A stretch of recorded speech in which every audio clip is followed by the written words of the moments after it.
If this light does not blink, your battery may be too weak to communicate to the vehicle. If this occurs, the battery may need to be replaced. Replacing the battery in your intelligent key can be simple if you follow this procedure. First, see the owner's manual for the recommended battery before replacing. Next, release the lock knob and remove the mechanical key from the intelligent key. Place a cloth over a small flathead screwdriver and insert the tip into this slit. Now twist the screwdriver to separate the intelligent key into two pieces. Look at the battery to observe which side is up so you can put the replacement battery in the same way. Ensure your hands are clean and free from oil and grease before touching anything inside the key fob. Carefully hold the new battery by the edges every time you pick it up.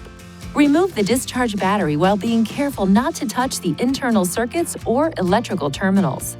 Gently place the new battery into the intelligent key with the negative side oriented in the same direction you noted during removal. Align the tips of the two halves and then close the key fob by pushing along the edges. Lastly, operate the intelligent key to ensure it works properly. If you need assistance with replacement, it is recommended you visit a Nissan dealer. Please see your owner's manual for important safety information, system limitations, and additional operating and feature information.